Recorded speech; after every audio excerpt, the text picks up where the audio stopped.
Assalamualaikum warahmatullahi wabarakatuh, pemirsa TVRI Sumatera Selatan. Berjumpa dengan saya Marlia Revianti pada kesempatan hari ini dalam segmen Indonesia Cerdas. Halo Dokter.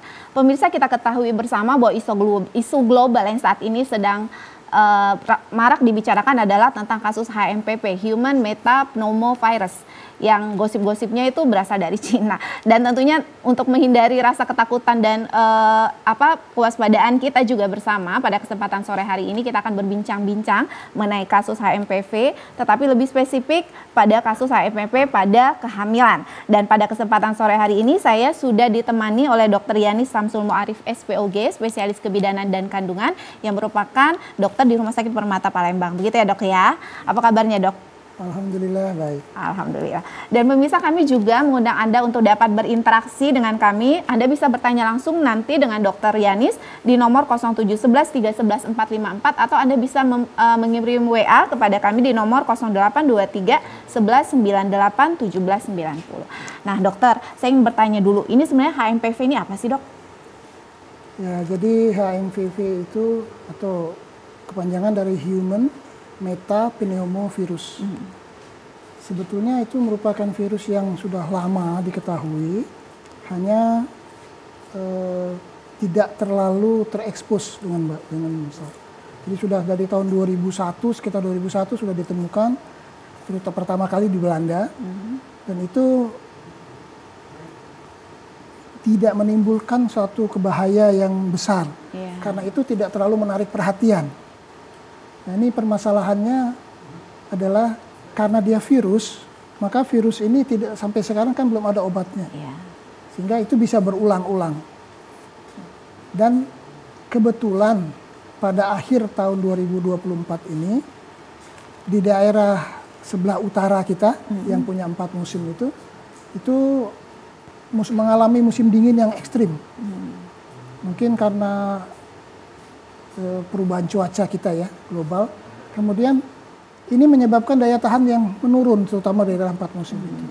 Nah, yang banyak itu adalah di Cina, di Amerika juga banyak. Nah, kebetulan karena di Cina ini sebelumnya ada masalah COVID ya, Dok? Yang katanya berasal dari Cina itu. Jadi dihubung-hubungkan lah gitu. Ini yang jadi masalah. Iya, ini yang jadi masalah. Jadi masyarakat tuh kayak parno gitu, ketakutan yang berlebihan ya Dok ya. Tapi kalau mungkin kita lihat sekarang kan musim penghujan. Sudah hampir seminggu ini hujan terus menerus. Dan memang banyak yang kena infeksi, banyak kena batuk pilek gitu loh Dok. Betul. Iya, apakah ini mungkin ini ya Dok? Ya, kita tidak bisa menyatakan bahwa ini HMPV atau bukan. Karena itu harus memerlukan pemeriksaan laboratorium ya. Karena gejalanya semua mirip sama. Jadi kita banyak sudah mengenal influenza, virus influenza. Ada juga virus-virus yang menyerang langsung ke sel-sel paru-paru. Jadi banyak jenisnya dan itu semua virus. Virus itu punya sifat self-limited, ya, dikenal sebagai self-limited disease. Jadi yang punya terbatas sendiri dia. Dia akan sembuh sendiri. Kira-kira seperti itu. Jadi dia tidak terlalu diperhatikan. Nah, cuma permasalahannya adalah daya tahan tubuh pada waktu keadaan-keadaan tertentu. Jadi kalau di utara ada musim dingin yang ekstrim, kalau kita mungkin musim hujan, bahkan lebih ke arah masa pancaroba. Nah itu memang daya tahan kita lebih menurun. Memang lebih menurun ya Dok. Nah ini yang salah satu menyebabkan Human Metapneumovirus ini bisa meningkat, itu adalah udara dingin. Kemudian kelembapan yang rendah. Ditambah lagi dengan penderita atau orang-orang tersebut mengalami penyakit-penyakit yang kronis. Seperti istilahnya PPOK, penyakit paru-paru obstruktif kolonis. Seperti asma gitu ya. Atau dia punya penyakit komorbid lain. Komorbid lain misalnya seperti kencing manis. Atau dia penerima kanker yang sudah mendapatkan sitostatik buat obatan. Sehingga daya tahannya menurun. Atau adalah dia orang yang imunokompromis. Imunokompromis itu artinya dia daya tahannya menurun. Contoh yang paling sering adalah penderita HIV. Itu imunokompromis. Jadi lebih sering.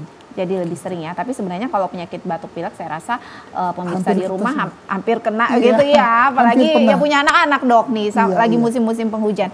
Nah Dokter, ini kan Dokter dihubungkan dengan kehamilan. Nah bagaimana nih penyakit ini nanti kalau terkena pada ibu hamil, apakah bisa menyebabkan gangguan pada janin atau bagaimana?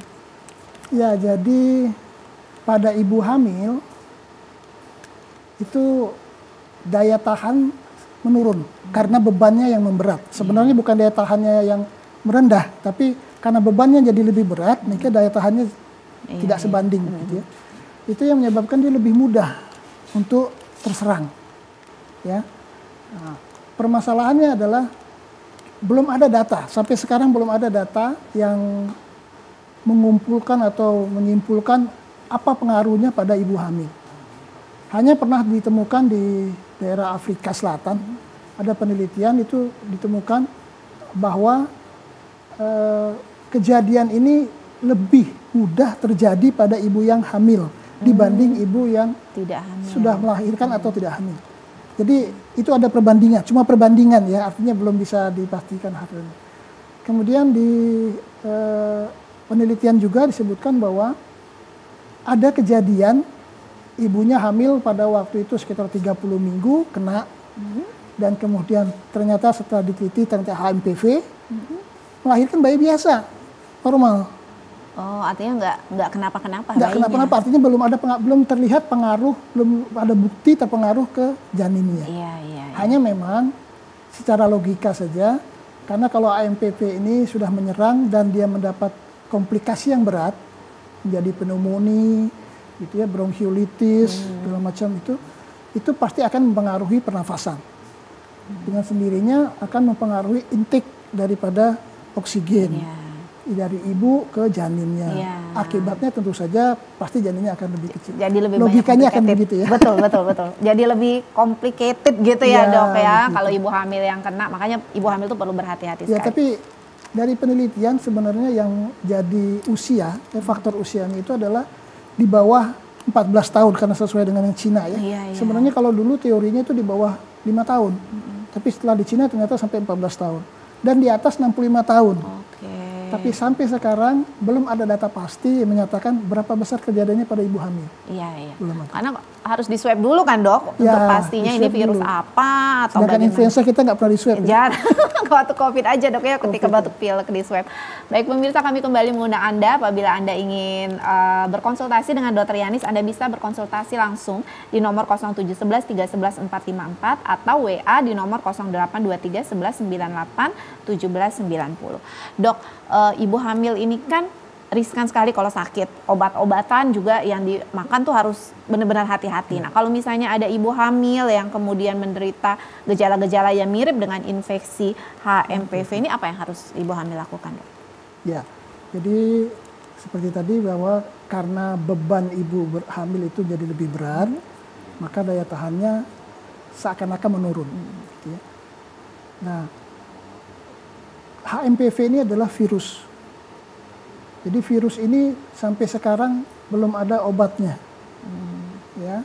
Jadi kalau ditanya ada gejala, dia ketemu gejala demam, batuk pilek, agak sesak-sesak nafas begitu, maka pengobatannya adalah yang simptomatik.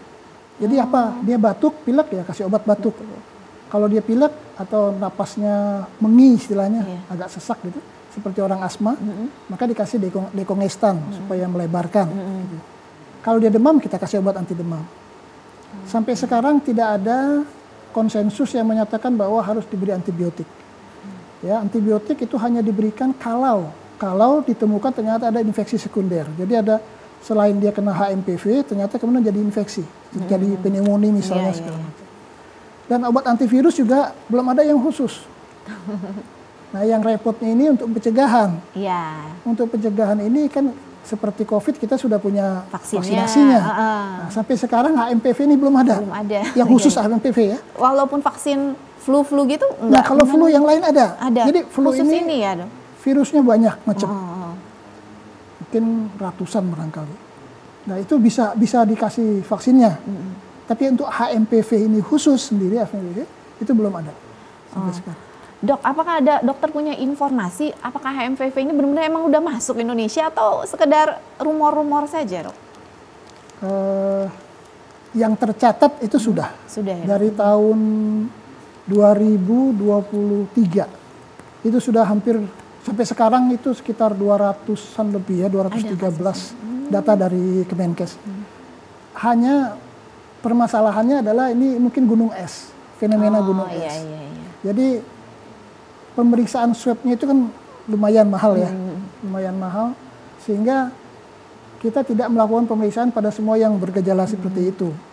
Hanya orang-orang yang punya gejala kemudian memberat, baru kita swab gitu ya, untuk mengetahui, atau diobati nggak sembuh-sembuh baru kita gitu. Nah kalau yang terdeteksi ya itu baru 200 sampai sekian. Ya, 213 kalau nggak salah ya, itu dari 2023, 2024, dan 2025. Itu pun yang di swab orang-orang yang berkomplikasi jadi berat. Betul, ya dok? Betul, yang sudah ada gejala berat, kemudian maaf ya agak orang mampu. Nah ini yang karena dia harus bayar mahal pemeriksaan swab itu. Jadi itulah yang buat mungkin baru terdeteksi seperti itu. Mungkin lebih banyak. Mungkin lebih banyak ya dok ya.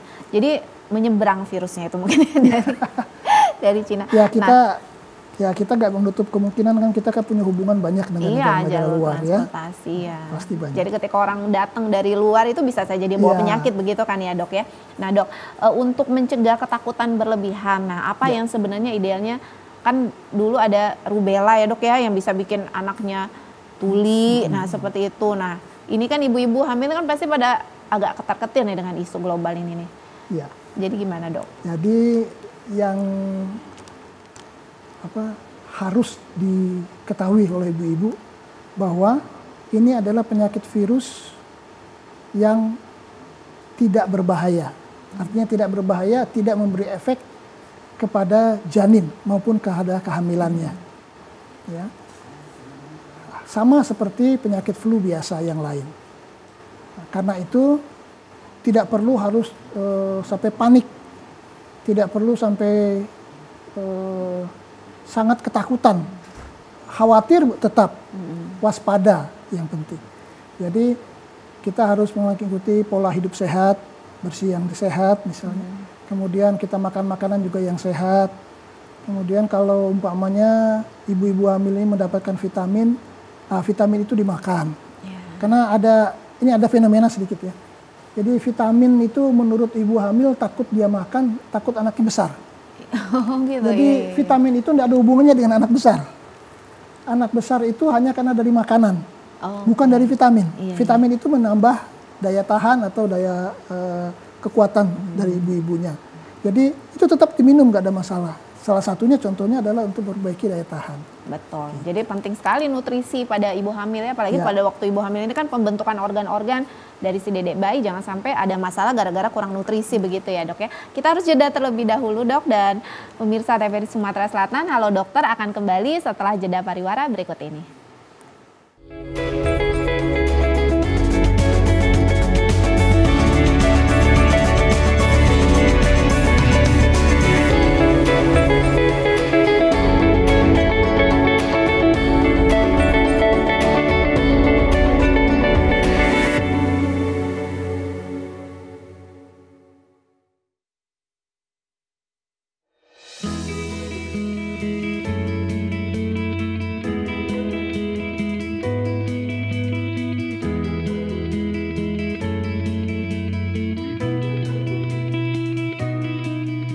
Pagi Bu Lita. Pagi. Wah, usahanya sudah mulai maju ya Bu? Ya, biasa usaha kecil-kecilan. Jangan salah loh Bu, usaha seperti Ibu ini atau yang sering kita sebut dengan UMKM, salah satu penunjang ekonomi rakyat loh Bu. Anyaman rotan berupa piring, caping, tudung saji, dan aneka keranjang lainnya adalah kerajinan tangan khas Dusun Muara Tenang, Kota Pagar Alam. Dan menjadi cenderamata bagi wisatawan yang berkunjung ke kota wisata Pagar Alam. Industri kecil ini ditekuni masyarakat secara turun-temurun. Ada 95 UMKM anyaman rotan yang tersebar. 235 orang tenaga kerja terserap dengan nilai investasi Rp674.300.000. Bu, saya beli ini ya, tolong dibantu hitung, tapi jangan mahal-mahal loh Bu. Katanya Bapak mau membantu UMKM, kok nawar? Namanya juga pembeli, nawar boleh dong Bu.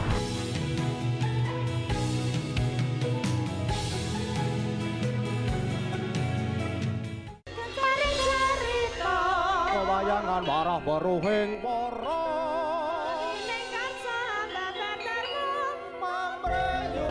Salah satu keanekaragaman budaya Jawa yang masih favorit hingga saat ini adalah wayang.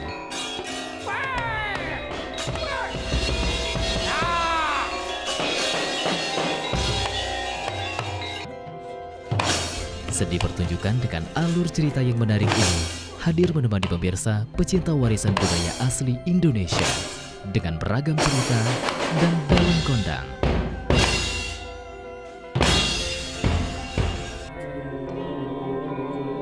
Wayang setiap Sabtu pukul 22 waktu Indonesia bagian Barat. Hanya di TVRI Sumatera Selatan, media pemersatu bangsa.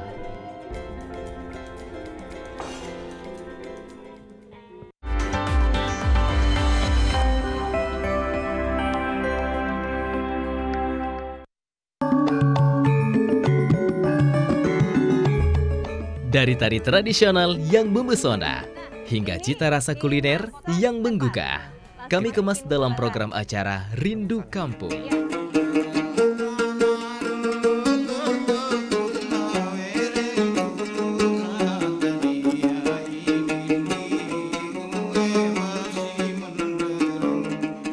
Setiap Jumat, pukul 9 waktu Indonesia Barat, hanya di TVRI Sumatera Selatan.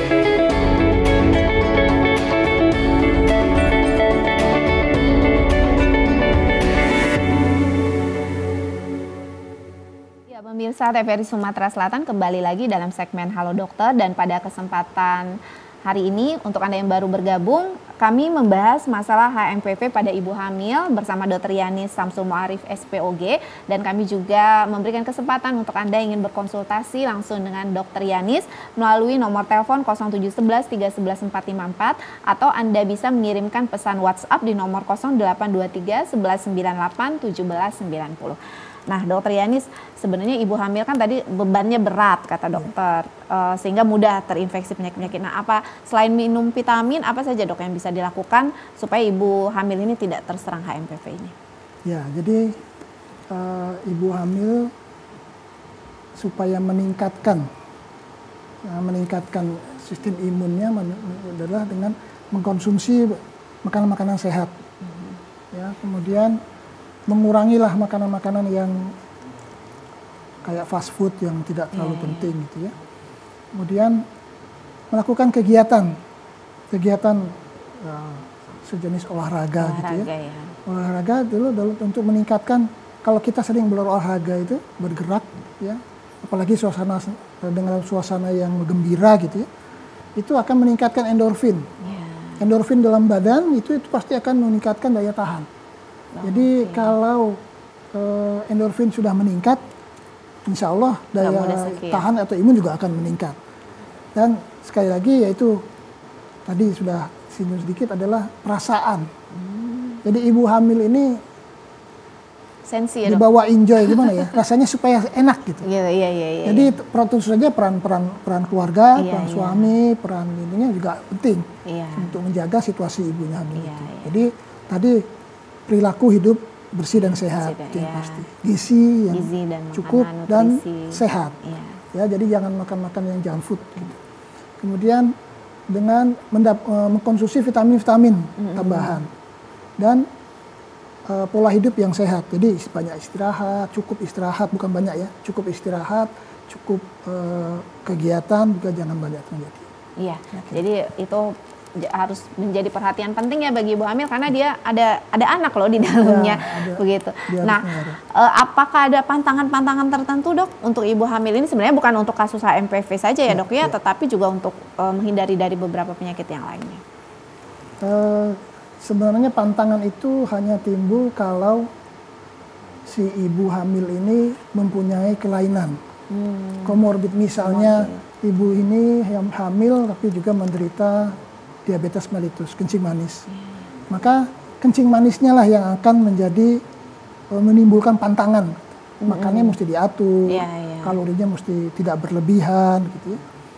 Atau ibu ini punya penyakit jantung misalnya, maka ini yang menjadi menimbulkan pantangan tadi. Tidak boleh makan terlalu banyak lemak, tidak boleh terlalu berat kegiatannya misalnya gitu. Atau dia punya kelainan-kelainan lain komorbid. Jadi komorbidnya lah.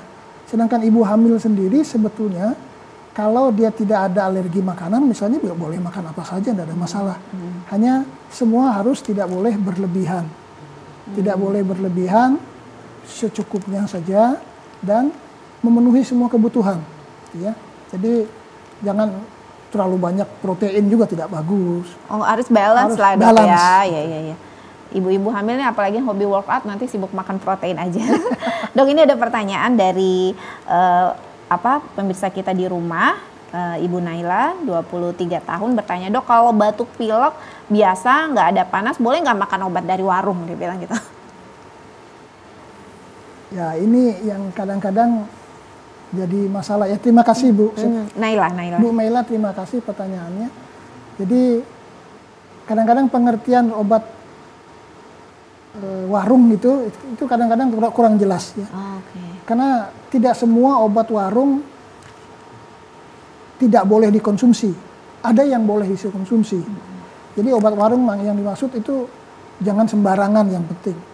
Nah, supaya tidak sembarangan ini, alangkah baiknya kalau mengkonsumsi obat yang diberikan oleh petugas kesehatan. Ya, jadi dalam hal ini ibu hamil ya tentu saja dari dokter kandungan atau dari bidan gitu ya. Sehingga makanan obatnya itu tidak sembarangan. Bukan dikatakan obat warung tidak boleh semua, enggak juga. Gitu. Tapi kita kan belum tahu namanya obat warung itu apa. Iya, takutnya apa, isinya apa kalau gitu isinya ya dok. jelas, dan ya sebaiknya tetap lewat petugas kesehatan. Tetap petugas kesehatan ya, karena ibu hamil tuh apa yang dimakan itu pemirsa bisa kena ke janinnya gitu ya dok ya. Perlu diingat itu bahwa ibu hamil itu kalau di istilah kita di kedokteran itu 2 pasien. Bukan satu pasien. Iya, betul. Ya, 2 pasien yang harus kita perhatikan. Ibunya secara keseluruhan dengan segala perubahan-perubahan yang terjadi pada waktu dia hamil, dan ada janinnya yang dengan segala perubahan perkembangan yang ada di dalam. Nah, ini yang mesti kita perhatikan itu. Betul. Nah, dok, saya ingin bertanya juga, kan kadang ibu itu hamil tidak seluruh kondisinya sehat ya dok ya. Ada beberapa penyakit tertentu yang gitu. Nah, ini apa yang jadi trik buat ibu-ibu hamil ini supaya bisa menjalani proses kehamilannya dengan baik, terus dia bisa melahirkan juga dengan aman seperti itu dok? Ya, jadi seperti tadi kalau ada ibu-ibu hamil dengan penyakit-penyakit komorbid, gitu ya, itu mesti diperhatikan bahwa selain memeriksakan kontrol tentang kehamilannya, juga harus dimemeriksakan tentang penyakit komorbidnya, sehingga penyakit komorbidnya itu tidak menjadi lebih bahaya atau lebih berat dan tidak sampai mengganggu perkembangan kehamilannya.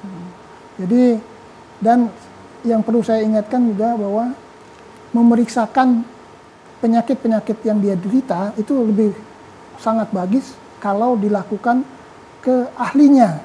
Oke, baik. Kalau saya punya istilah gitu, kalau kita punya penyakit mesti ke ahlinya.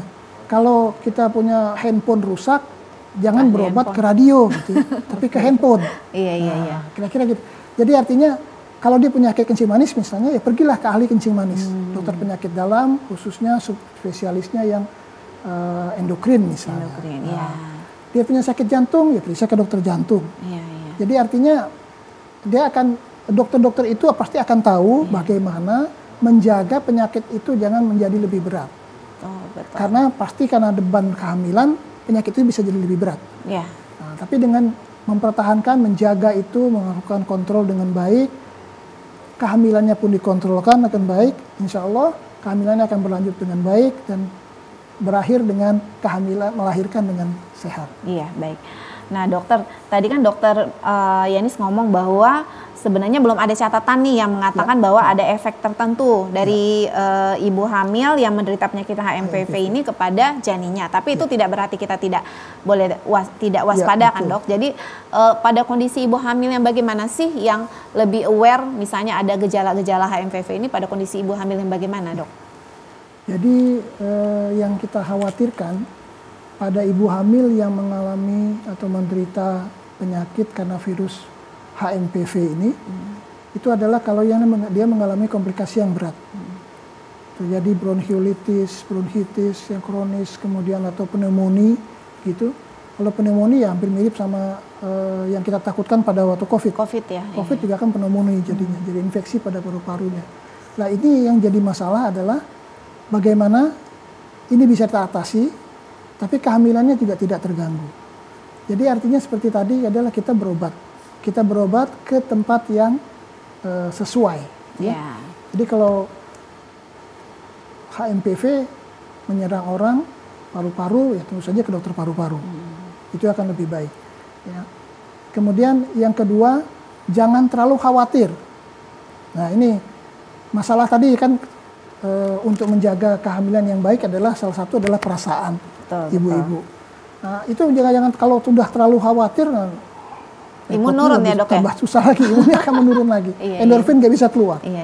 Kemudian yang ketiga adalah melakukan pemeriksaan yang rutin, teratur.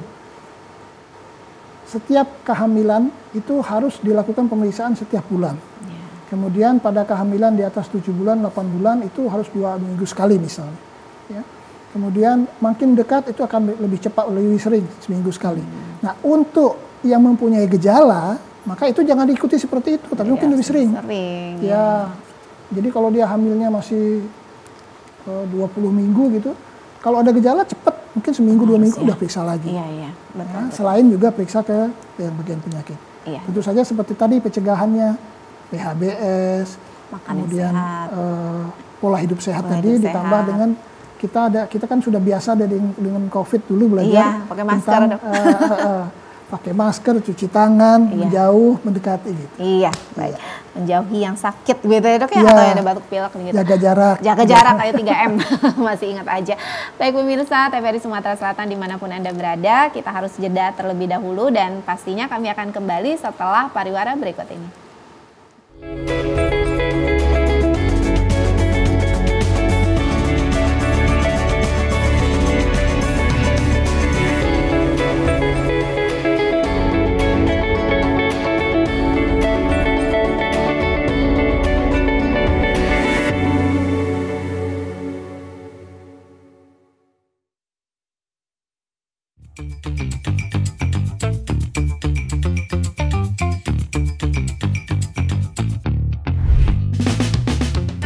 Siaran TVRI Sumatera Selatan kini dapat dinikmati oleh para pemirsa dengan jangkauan yang lebih jauh dan lebih luas melalui layanan MCPC.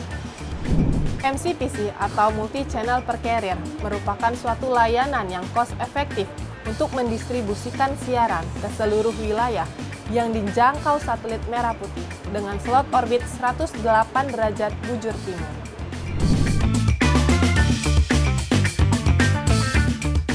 Dengan dukungan teknologi satelit yang handal, layanan MCPC memastikan siaran dapat diterima pemirsa dengan cepat dan efisien, sehingga mendukung TVRI Sumatera Selatan dalam meningkatkan jangkauan siaran dan memperluas pasar.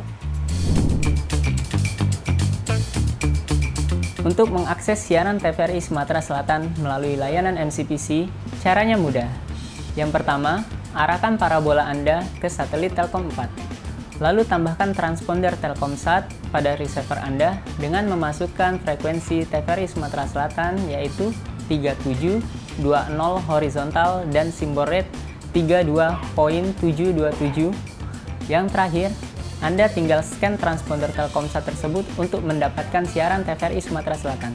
Siaran TVRI Sumatera Selatan siap Anda nikmati. TVRI Sumatera Selatan siap menjangkau dan memberikan program-program terbaik bagi para pemirsa. TVRI, media pemersatu bangsa.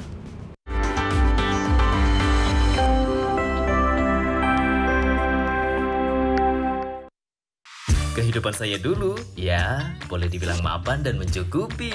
Ya? Celananya! Waduh. Iya berat.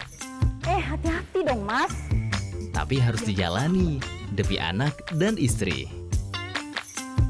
Pemandangannya bagus banget ya. Iya, bagus banget. Pengennya sih berbuat sesuatu yang lebih. Makannya yang bener ya.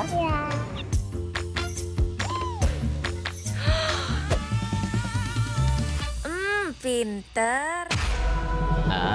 Akhirnya kutemukan caranya. Tapi ternyata itu salah. Sepeda anak jadi hilang. Mobil cicilan hilang. Rumah warisan keluarga juga ikut hilang. Pa, aku pulang ke rumah orang tua. Hati-hati ya, jangan jadi seperti saya.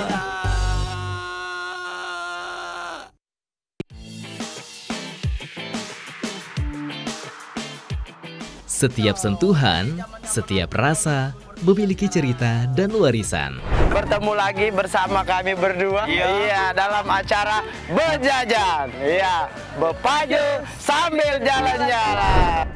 Jelajahi cita rasa kuliner daerah dalam program Bejajan, Bepajo sambil jalan-jalan. Setiap hari Senin, Kamis, dan Sabtu, pukul 8 waktu Indonesia Barat, hanya di TVRI Sumatera Selatan.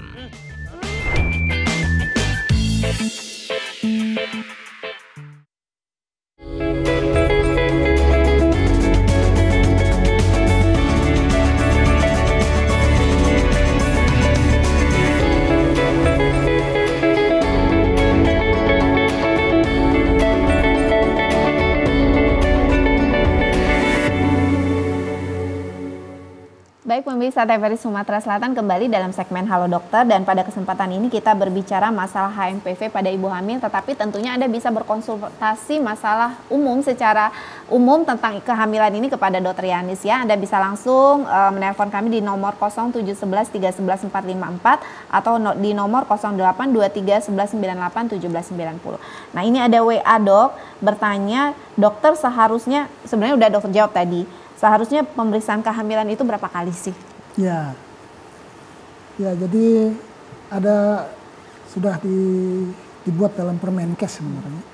Jadi kita punya buku pink, ada buku pink, buku warna pink itu, untuk pemeriksaan itu sudah dicatatkan di situ bahwa sebetulnya untuk kehamilan di bawah 7 bulan itu setiap bulan minimal, ya setiap bulan 7 bulan, kemudian setelah 7 bulan atau masuk bulan ke-8 itu mulai 2 minggu sekali.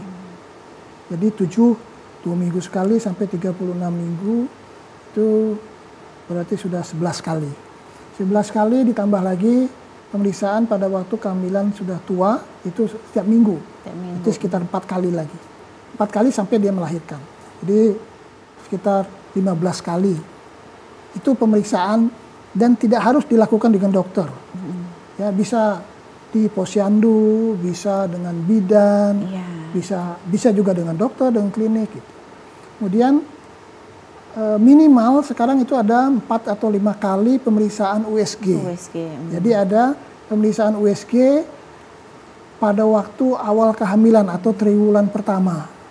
Itu minimal 1 kali. Ya. Kemudian triwulan kedua atau 3 bulan kedua juga 1 kali lagi. Kemudian triwulan ketiga itu 2 kali. Dengan harapan bahwa makin sering pengontrolan itu dengan baik, maka akan makin didapatkan hasil yang lebih baik. Iya. Ya, tapi tentu saja sekali lagi tadi, kalau ada gangguan atau ada menderita HMPV dan penyakit yang lain, mungkin bisa jadi lebih sering, tergantung dari gangguan itu. Iya. Artinya ibu-ibu tuh harus lebih aware lah Dok ya, misalnya kayak ada penyakit-penyakit komorbid, nah seperti asma dan lain sebagainya. Betul. Nah ini nih kalau misalnya, kalau yang di perkotaan yang ada ahlinya Dok, nah ini gimana Dok kalau yang tinggal di daerah-daerah yang nyari dokter spesialis aja susah, itu gimana tuh Dok solusinya? Ya, jadi memang itu salah satu kesulitan yang masih belum terpecahkan ya. Bagaimana penyebaran distribusi dokter-dokter ke daerah. Tapi alhamdulillah di Sumatera Selatan setahu saya itu dokter-dokter paling sedikit 4 besar. Jadi dokter kebidanan, dokter bedah, dokter anak dan penyakit dalam itu hampir semua kabupaten sudah ada. Jadi minimal di kabupaten ada. Kemudian sekarang kabupaten juga sudah berkembang. Sudah ada bahkan yang dibuka di kecamatan.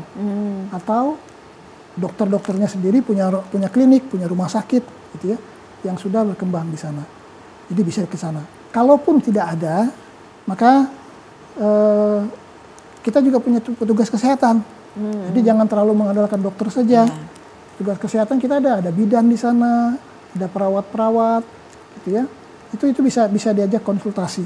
Karena prinsip penanganan di kedokteran itu adalah siapa yang paling ahli di daerah itu bisa dipakai. Iya. Gitu. Dan dia juga kalau pasti di luar kemampuan dia pasti akan refer pasiennya begitu ya, Dok ya. Jadi kita punya sistem namanya sistem rujukan nasional. Jadi rujukan itu berjenjang. Kalau di jenjang yang paling awal tidak bisa, dia akan menuju ke jenjang berikutnya. Gitu seterusnya.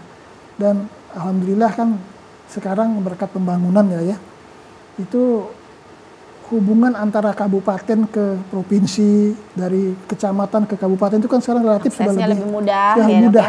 Jalan tol udah ada. Untuk merujuk tidak terlalu sulit. Tidak terlalu sulit ya. Tapi yang pastinya pentingnya pemerataan itu ya, Dok. Ya, mungkin distribusinya pemerataan. Betul, ya, tenaga kesehatan. Nah, Dok, selain HMPV ini sebenarnya penyakit-penyakit apa saja sih yang harus diwaspadai oleh ibu hamil di musim pancaroba seperti ini, Dok? Ya, jadi penyakit yang sering penyakit infeksi ya khususnya. Yang sering menyerang ibu-ibu tuh yang justru yang lebih dikhawatirkan sebenarnya adalah bukan virus, bukan flu, bukan HMPV. Ya, Dok, ya? Tapi yang lebih ditakuti adalah virus juga ada, tapi artinya bukan HMPV ya. Kalau virus itu yang ditakutkan justru virus rubella. Rubella ini sudah terbukti dan datanya sudah banyak gitu, bisa menyebabkan kelainan pada janinnya. Ya. Rubella ini maaf campak ya, Dok? Bukan ya? Lain lagi. Dok. Kalau rubella bisa campak juga bisa ada. Ada juga penyakit lainnya adalah penyakit yang disebabkan oleh human dari virus juga ya. Yang dari virus itu adalah virus German measles namanya. Jadi kayak rubella tapi yang khusus. Nah ini malah lebih gawat, menyebabkan bahaya pada janin-janin umumnya. Kemudian toksoplasma. Toksoplasma juga begitu. Jadi ini semua lewat tidak sama tapi penyebarannya tidak seperti HMPV ya. Kalau HMPV itu kan lewat droplet. Ya, atau kontak langsung gitu ya. Atau lewat media-media yang sudah terkontaminasi kita pegang kemudian masuk. Kalau ini toksoplasma ya, rubella itu tadi, German measles itu lewat makanan. Nah, lewat makanan yang terkena kotoran dari hewan yang mengandung itu. Nah, pada daerah-daerah pancaroba, kadang-kadang kering, kadang-kadang basah, ini kan bisa menyebar lewat debu-debu, makanan. Dan ya ini satu hobi yang kurang bagus juga ya, terutama anak-anak sebenarnya. Itu adalah jajan. Nah, dengan jajan, kemudian jajan itu terkontaminasi, larilah kita ke sana. Ini yang akhirnya menyebabkan, apalagi kalau ibu hamil kalau bisa jangan jajan. Oh iya, artinya memang benar ya, Dok ya, kan mitos kan kalau ibu hamil makan dia apa yang mau dimakan, ternyata nggak seperti itu, Dok.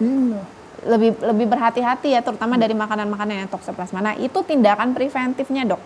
Mungkin sebelum hamil apa saja dulu mungkin yang harus dilakukan pemeriksaan supaya nanti proses kehamilannya bisa berlangsung dengan baik. Ya, jadi tentu saja tubuh harus sehat. Ya. Kita seyogianya sebenarnya kalau ada adalah marital konsul. Jadi sebelum melahirkan itu, sebelum menikah itu ada konseling. Karena ada beberapa penyakit yang sifatnya letal. Itu apa, Dok? Yang karena genetik gitu ya, Dok ya? Ya. Ya. Kemudian setelah untuk mengetahui itu juga adalah bagaimana mendapatkan janin yang sehat. Itu jadi artinya bagaimana sikap dan sifat pola hidup yang harus dijalani oleh itu juga penting. Kemudian selain itu juga kita harus melakukan pemeriksaan-pemeriksaan ya yang diperlukan Kalau diperlukan artinya kalau ada keturunan, misalnya penyakit kencing manis itu. Oke, misalnya di dalam keluarga kita tuh ada penyakit apa, kita harus cek gitu ya, Dok. Jadi kalau dia ada penyakit, sebaiknya itu dikompromikan. Iya. Karena dulu pernah ada cerita bahwa kalau keturunan kencing manis sama kencing manis, anaknya akan kencing manis juga. Perempuan letal. Oh, emang benar gitu, letal. Dok? Itu begitu.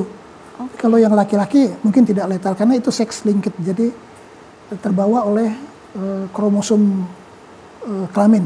Iya, letal tuh artinya lahir mati gitu. Meninggal, ya. Oh, oke. Nah ini yang perlu diperhatikan kalau memang ada ya. Iya. Tapi kalau tidak ada, jangan gara-gara itu nanti takut. Jadi takut menikah. Jadi, tapi marital kalau itu tidak ada ya semua biasa berjalan normal. Iya. Sekali lagi PHBS itu yang paling penting, terutama untuk penyakit infeksi seperti ini ya, Dok ya. Betul. Baik, kita jeda lagi dokter dan pemirsa, kami akan jeda terlebih dahulu sebelum masuk ke segmen terakhir di segmen Halo Dokter. Kami akan kembali setelah jeda berikut ini.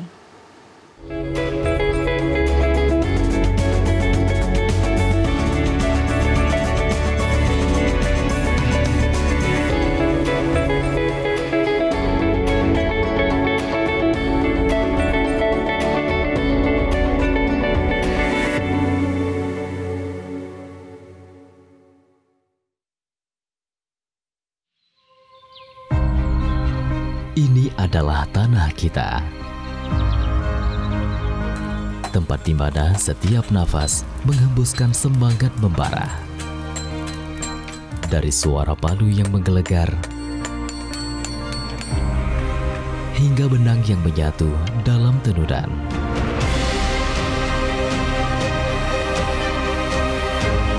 Semangat yang tak pernah padam adalah simbol dari harapan.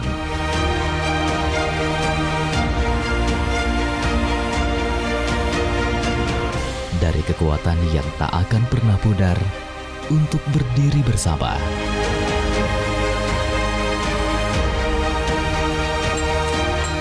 Sebagai satu bangsa yang tak terpisahkan.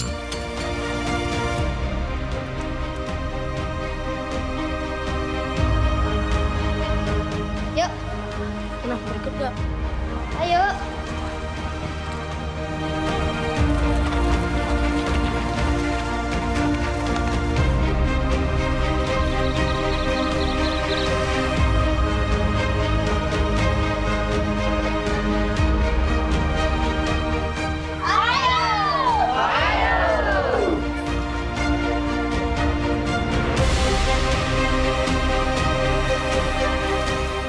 Di bawah langit yang sama, kita bersatu. Tak ada yang lebih kuat dari kebersamaan. Kita adalah satu. Kepada bendera merah putih, hormat! Gerak!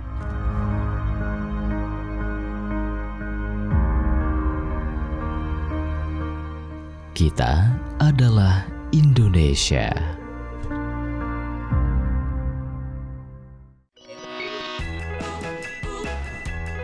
Mengajak Anda untuk bernostalgia ke masa lalu, mengukir kenangan lewat tembang-tembang yang merdu, merangkai memori melalui alunan lagu. Temukan melodi abadi di setiap nada pada program Tembang Kenangan. Di sini, di batas kota ini, ingin ku tuliskan surat untukmu. Biar engkau mengerti perjalanan hidupku di dalam menggapai cita-cita. Setiap hari Rabu pukul 21.30 waktu Indonesia Barat dan Minggu pukul 20 waktu Indonesia Barat hanya di TVRI Sumatera Selatan.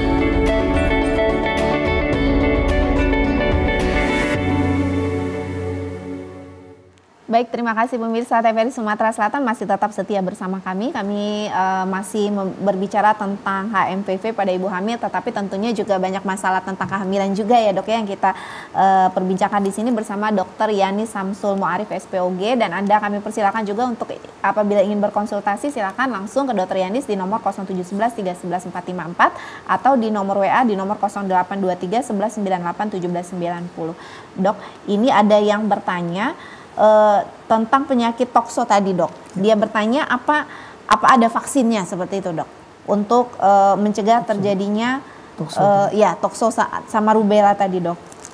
Ya, jadi beberapa waktu yang lalu itu kita sudah pernah ada vaksinasi. Cuma mungkin pada waktu itu masih banyak penolakan. Jadi vaksinasi pada perempuan-perempuan, ibu, anak-anak usia sekolah untuk diberikan vaksin rubella tadi. Cuma waktu itu tidak terlalu berjalan dengan baik karena penolakan di masyarakat. Padahal itu sebenarnya penting sekali. Jadi untuk rubella ya. Tapi artinya belum semuanya, belum semua virus itu punya vaksinasinya seperti HMPV ini. Nah, toksoplasma sampai sekarang belum ada. Karena toksoplasma ini bukan virus, tapi kuman. Ya. Toksoplasma itu kuman dan ini tidak ada vaksinasi seperti untuk virus. Jadi dia harus diobati, gitu ya. Karena kuman dia bisa diobati. Tapi artinya ini bisa diobati dan sering menimbulkan keguguran yang berulang.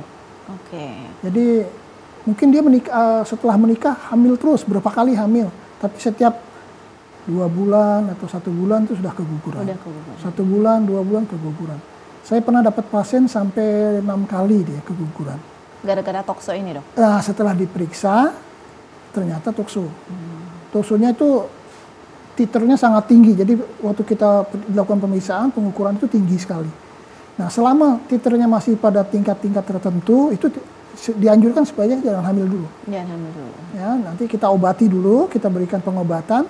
Kemudian kita lakukan pemeriksaan ulang, didapatkan titer yang sudah cukup aman, gitu, ya. Karena untuk hilang nol sama sekali mungkin nggak susah, tapi sampai titernya cukup aman, baru kita silakan hamil. Dengan catatan dia kontrolnya jadi lebih sering, karena dia harus tetap mengkonsumsi obat. Saya pernah dapat pasien itu dia mengkonsumsi obat sampai hamil, dari hamil 3 bulan sampai ke hamilnya masuk 9 bulan. Dan melahirkan alhamdulillah sehat anaknya. Iya. Artinya kalau saya mendengar dari yang dokter jelaskan tadi bahwa memang proses kehamilan ini harus direncanakan betul ya dok ya, supaya juga hamilnya tuh bisa sehat seperti itu. Jadi tadi tuh yang premarital itu menarik sekali loh itu dok, sebenarnya harus sudah mulai konseling pranikah seperti itu ya dok ya. Tapi mungkin belum awam, kalau kita ini banyaknya tuh perjanjian pranikah atau bukan konseling pranikah. Baik dok, ini ada pertanyaan lagi dari Ibu Rina di Prabu Mulih. Dia bertanya apakah vaksin kan ada imunisasi nih katanya yang diberikan pada ibu hamil di puskesmas, apakah itu berbahaya dan bisa menyebabkan keguguran dok? Mungkin TT ya dok ya, tetanus kali dok ya. Jadi vaksin-vaksin atau pemberian vaksin pada ibu hamil itu sudah melalui jenjang penelitian. Nah, jadi sudah ditentukan vaksin mana yang bisa diterima oleh ibu hamil. Jadi tidak semua vaksin juga langsung diberikan. Ya, jadi ada vaksin-vaksin tertentu karena ada indikasi tertentu. Tapi ada vaksin yang memang jadi rutin, gitu ya. Jadi ya harus kita berikan. Seperti vaksin-vaksin pada anak, itu kan rutin sudah. Ya. Pada ibu hamil juga sekarang kita anjurkan juga ada seperti itu. Sama pada waktu ada outbreak, ada wabah kayak COVID itu ya tentu diberikan juga. Tapi ada vaksin-vaksin yang diberikan pada keadaan-keadaan yang memerlukan saja. Ada yang diberikan secara luas, gitu, tergantung dari kasusnya. Jadi ibu-ibu yang mendapatkan vaksin itu tidak perlu khawatir, ya. Itu sudah dipertimbangkan dan sudah dilakukan penelitian sudah melewati beberapa tahap penelitian sehingga aman untuk ibu-ibu hamil. Jadi nggak mungkin lah kita memberikan vaksin yang berbahaya mengganggu, ya dok ya. Gitu ya. Iya, mungkin ibu-ibu ini banyak kebaca berita di Instagram kan, kalau hamil suka nge-scroll begitu. Nah dokter, artinya tadi persiapan kehamilan harus dilaksanakan dengan baik, kemudian juga selama kehamilan juga harus dikontrol, makan obat tertentu, dan proses persalinan pun juga harus oleh tenaga kesehatan yang baik juga. Nah idealnya sebenarnya usia kehamilan yang berapa dok yang paling aman, yang menghasilkan anak tuh paling bagus juga gitu loh dok. Katanya kan ada usia-usia golden periodnya seperti itu. Ya jadi ada yang kita sebut sebagai usia ideal ya. Untuk hamil itu tentu saja di bawah 35 tahun dan di atas dari 20 tahun. Ya.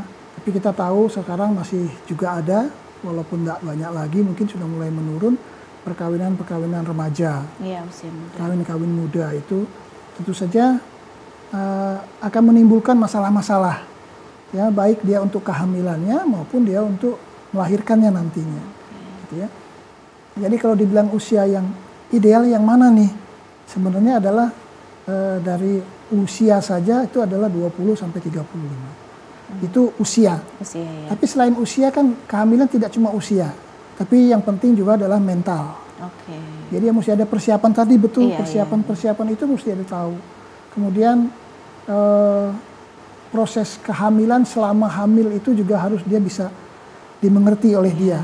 Artinya kalau ibunya maaf ya pendidikannya kurang pun pasti akan berpengaruh dalam memilih makanan misalnya, dalam mengolah makanan gitu. Jadi pasti ada pengaruhnya. Jadi selain usia, mental juga pendidikan. Walaupun juga ya boleh kita tidak boleh munafik, ekonomi. Iya betul. Jadi maaf ya, jangan nikah asal nikah tapi nggak ada persiapan. Gitu. Betul, butuh uang ya dok ya, gedein anaknya belum juga melahirkan. Itu. Karena bagaimanapun kita perlu itu. Walaupun sekarang kita sudah ditanggung oleh BPJS ya, mana universal coverage, tapi tetap kita memerlukan.